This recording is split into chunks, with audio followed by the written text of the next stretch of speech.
We have no one telling the world our side. Before you judge us, make sure your own life is clean. Would you want... Level 1. Heaven's Gate.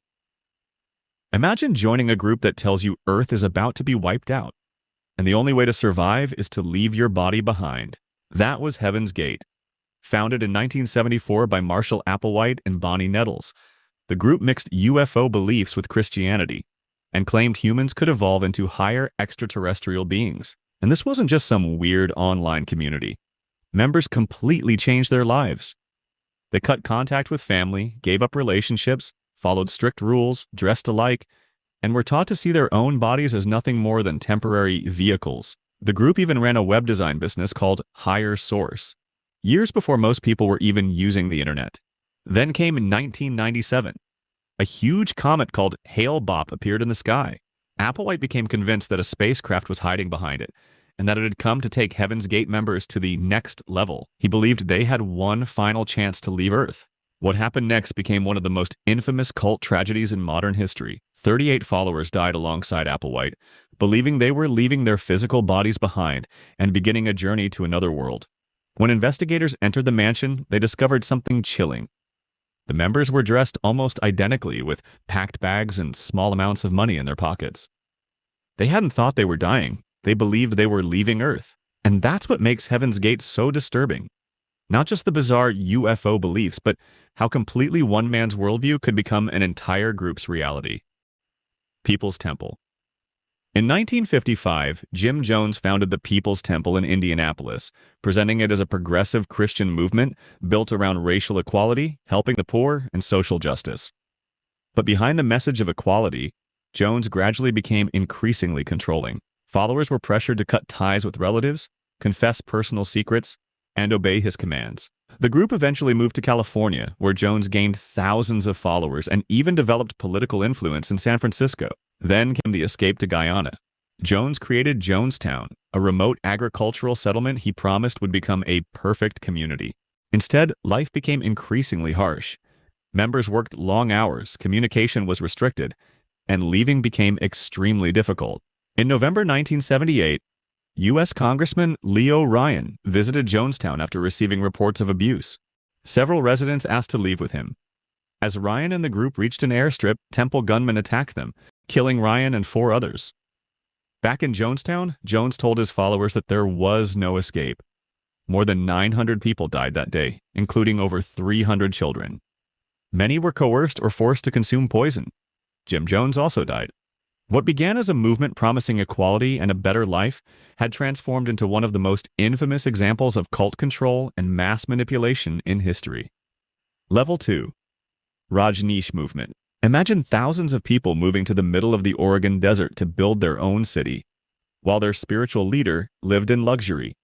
This was the Rajneesh Movement. Led by Indian guru Bhagwan Sri Rajneesh, later known as Osho, the movement attracted thousands of followers who believed traditional society was holding people back. Then, in the early 1980s, they bought a huge ranch in Oregon and started building Rajneeshpuram. And they went all in. They built roads, houses, restaurants, hotels, an airport, and an entire functioning community. But there was one thing that made their leader especially famous: Rolls Royces.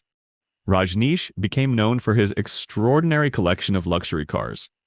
At one point, he owned dozens of Rolls Royces, and eventually the collection reached around 90 cars. For a spiritual leader preaching detachment from materialism, the image was pretty hard to ignore. Meanwhile, tensions with local residents were exploding. The Rajneeshis began entering local politics and trying to gain control over the county government. Then, in 1984, everything went completely off the rails. Members of the movement deliberately contaminated restaurant salad bars in The Dalles, Oregon, with salmonella, sickening more than 700 people. It became the largest bioterrorist attack in the United States at the time. Investigators eventually uncovered a much larger criminal conspiracy involving members of the organization. The dream of creating a peaceful spiritual city had turned into a story involving political manipulation, criminal conspiracies, and a biological attack. Rajneeshpuram eventually collapsed. And the strangest part? It all started with a movement that claimed it wanted to create a new and enlightened way of living.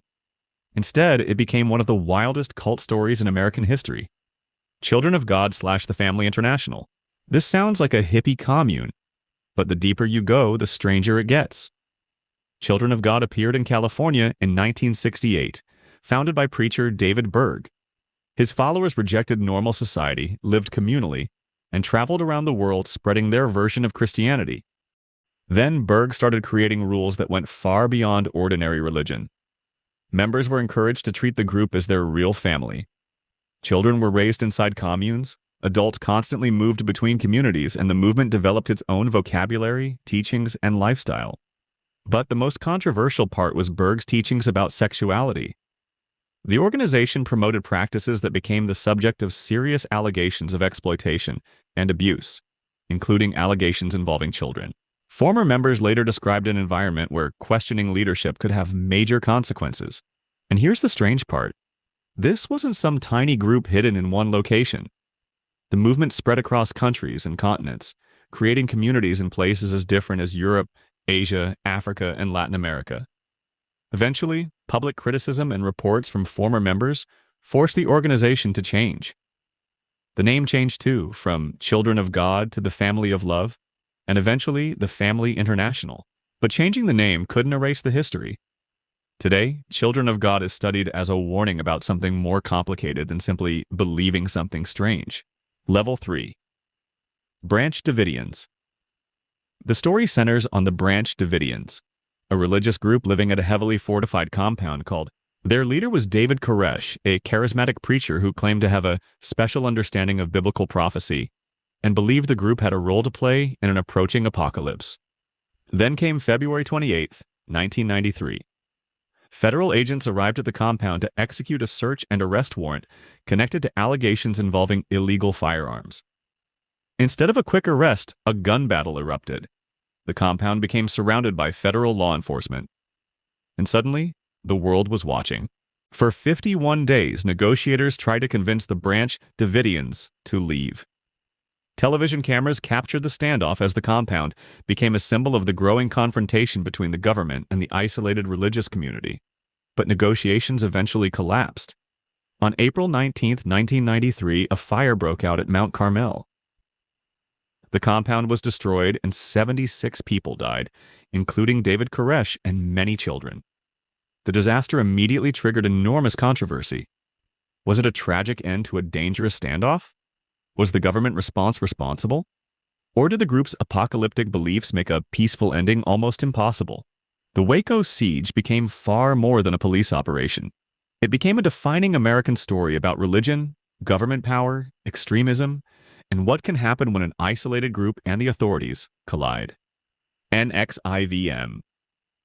At first, NXIVM looked almost boring. It offered self-improvement courses promising to help people become more confident, successful, and emotionally stronger.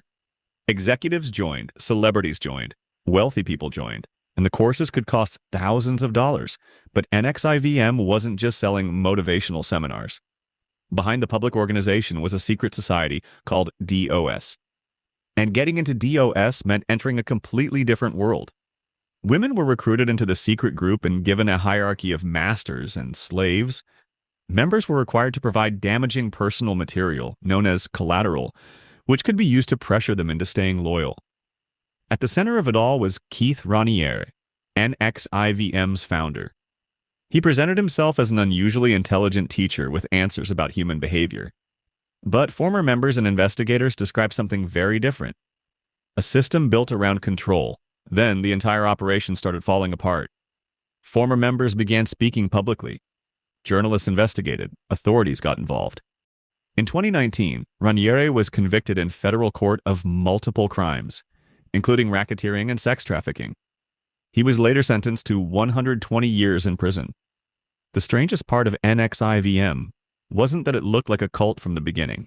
It didn't. It looked like a business, a self-help program, a place where successful people went to improve themselves. And that was exactly what made NXIVM so difficult to see from the outside. Level 4. Synanon started with a simple idea. What if addicts could help each other get clean without doctors or traditional treatment? In 1958, Charles Chuck Dederick created Synanon in California as a drug rehabilitation community. And at first it seemed revolutionary. People lived together, followed strict routines, and openly confronted each other about their problems in intense group sessions known as the game. The program became famous. Celebrities visited. Politicians took notice. Synanon attracted huge amounts of attention and eventually expanded far beyond drug rehabilitation. Then, Dedrick's vision changed. Synanon increasingly became a closed communal movement, with members expected to devote their lives to the organization. Critics accused the group of manipulating members, controlling relationships, and isolating people from the outside world. And then came the bizarre stuff. Synanon developed its own schools, businesses, properties, and even a private security force. Dedrick also became obsessed with enemies and people who criticized Synanon. In 1978, that paranoia reached a shocking point. A rattlesnake was placed inside a mailbox belonging to an attorney who had been involved in legal action against Synanon. The snake was discovered before it caused harm, but the incident triggered a major investigation. Synanon's image collapsed. By the 1990s, the organization was essentially finished. And that's what makes Synanon so fascinating. It didn't begin as a bizarre religious movement. It began as a drug rehabilitation experiment, the Process Church of the Final Judgment. In the 1960s, British couple Robert and Marianne de Grimston created a mysterious religious movement that would become known as the Process Church of the Final Judgment. The group looked nothing like a traditional church. Members dressed in dark clothing, used strange symbols, and traveled from place to place, opening communities in cities across the world. But their beliefs were even stranger. The Process taught about 4 major supernatural figures: Jehovah, Lucifer, Christ, and Satan. And instead of simply portraying Satan as pure evil, their theology presented the figures as different forces that could ultimately be reconciled. That idea became central to the group's identity. Then came the rumors. The Process became connected in popular culture to stories about Charles Manson, mysterious occult activity, and even alleged involvement in horrific crimes. But here's the important part. Many of those connections were never proven. The group's bizarre image became so powerful that fact and conspiracy began blending together. By the 1970s, the original movement had fragmented and changed dramatically. What remained was one of the strangest religious movements of the 20th century, a group whose real history became almost impossible to separate from the myths surrounding it. Level 5. Church of the Lamb of God. It wasn't huge. It didn't have thousands of followers. It didn't even look like the kind of movement that would make national headlines. But its leader, Ervil Labarn, turned the Church of the Lamb of God into something far more dangerous than a typical religious sect. Labarn came from the controversial Labarn polygamist family, a group with deep religious divisions and rival claims to spiritual authority. Ervil believed he had a special divine mission, and he claimed that God had given him authority to decide who deserved to live. That belief became deadly. Labarn became involved in a violent feud with rival religious leaders, and his followers carried out killings that investigators later connected to his orders. The most disturbing part, some victims weren't random strangers. They were religious rivals and people connected to the feud. Labarn reportedly used his religious authority to convince followers that violence could be justified as obedience to God. Eventually, authorities caught up with him. In 1979, Ervil Labarn was convicted of orchestrating the murder of a rival and sentenced to life in prison. Order of the Solar Temple. Imagine joining a secretive spiritual group that promised hidden knowledge, cosmic destiny, and a path to a higher existence. That was the Order of the Solar Temple, founded in the 1980s by Joseph de Montbreau and Luc Jouret. The group attracted followers in Switzerland, France, and Canada. It presented itself as an elite spiritual movement, mixing Christianity, occult ideas, and beliefs about ancient mysteries. Members were told that humanity was approaching a major transformation, and that they had a special role in what came next. Then, everything changed. In 1994, members were found dead at locations in Switzerland and Canada. The following year, more deaths occurred in France, and in 1997, another 5 people died in Quebec. In total, dozens of people died across the events. Investigations revealed a disturbing belief system surrounding death, spiritual transformation, and the idea of moving to another existence. The Solar Temple had promised its followers enlightenment. Instead, its story became one of the most disturbing examples of how apocalyptic beliefs and charismatic leadership can turn a spiritual movement into a deadly one. Level 6. Aum Shinrikyo. Religious fanaticism isn't exclusive to the West. In 1980s Japan, a strange spiritual movement would grow into one of the most dangerous cults in modern history. Its leader was Shoko Asahara, born Chizuo Matsumoto in 1955.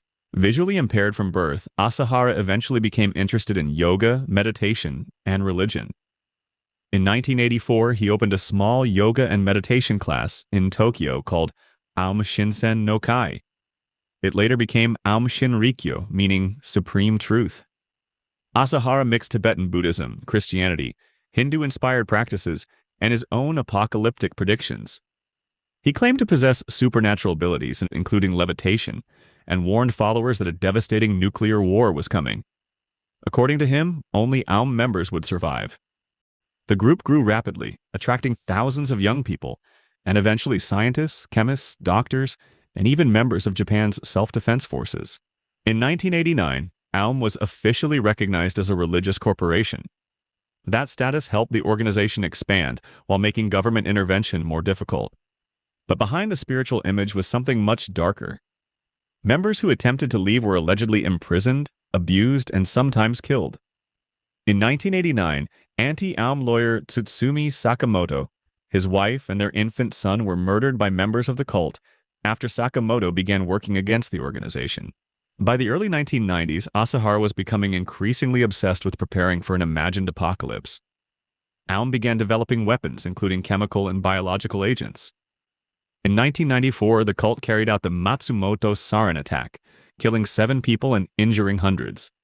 Yet investigators initially blamed an innocent local man, Yoshiyuki Kono, before Aum was eventually identified. Then came the attack that exposed the cult to the entire world. On March 20th, 1995, 5 Aum members released sarin nerve agent on several Tokyo subway trains during rush hour. The attack targeted one of the busiest parts of Tokyo and caused mass panic. 14 people ultimately died and around 6,500 were injured. Japanese authorities launched massive raids on Aum facilities. Police discovered chemical weapons, explosives, drugs, and evidence of previous crimes. Asahara was finally arrested on May 16, 1995, hiding inside one of Aum's compounds. He was convicted of multiple crimes and sentenced to death. In 2018, Asahara and several senior members of Aum Shinrikyo were executed. The organization later changed its name to Aleph and remains under strict government surveillance. Raelism, a UFO-based religion founded in France in the 1970s by Claude Vorilhon, who later called himself Rael. Rael claimed that in 1973, he encountered an extraterrestrial being who revealed humanity's true origins. According to him, an advanced alien civilization called the Elohim genetically engineered humans and created life on Earth. Rael also claimed that famous religious figure like Buddha were actually messengers sent by the Elohim. But Raelism wasn't just about aliens. The movement heavily promoted science, technology, meditation, and sexual freedom. Rael believed humanity could eventually defeat death through technology, especially human cloning. Despite the controversy, Raelism still exists today, with followers in different countries. Level 7. Manson Family. It started with music, drugs, and a group of young people looking for somewhere to belong. Then came Charles Manson. In the late 1960s, Manson attracted a group of followers who became known as the Manson family. He wasn't a traditional cult leader. He presented himself as a musician, a spiritual teacher, and someone who claimed to understand the world better than everyone else. His followers lived together, followed his teachings, and increasingly isolated themselves from normal society. Manson eventually became obsessed with a bizarre interpretation of the Beatles' music and his own apocalyptic ideas. He predicted an upcoming race war that he called Helter Skelter. He convinced his followers that society was heading toward chaos and that they had a special role to play in what came next. But the biggest danger wasn't the prophecy. It was the control Manson had over his followers. By 1969, some members of the family committed a series of brutal murders on Manson's orders. The most infamous victims were actress Sharon Tate and several others who were killed at her Los Angeles home. The following night, the group attacked the home of Leno and Rosemary LaBianca. At first, investigators struggled to understand why seemingly random people had been targeted. Then the connection to Manson emerged. The case became one of America's biggest criminal sensations, exposing how far Manson's influence over his followers had gone. In 1971, Manson and several followers were convicted of murder and sentenced to death, although their sentences were later changed to life imprisonment. Manson spent the rest of his life in prison and died in 2017. The disturbing part of the Manson family wasn't simply that one man committed crimes. It was how charisma, isolation, manipulation, and extreme beliefs could convince ordinary young followers to commit unimaginable acts.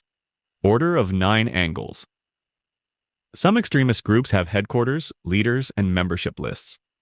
The Order of 9 Angles, often shortened to O9A, is different. O9A's ideology mixes occultism, satanic themes, pagan ideas, and extreme political concepts. Instead of simply asking followers to believe in a set of doctrines, its writings encourage followers to test themselves through increasingly difficult experiences. And that's what makes the group particularly controversial. O9A promoted a concept called insight roles, in which followers were encouraged to enter real-world environments and gain experience through challenging or dangerous situations.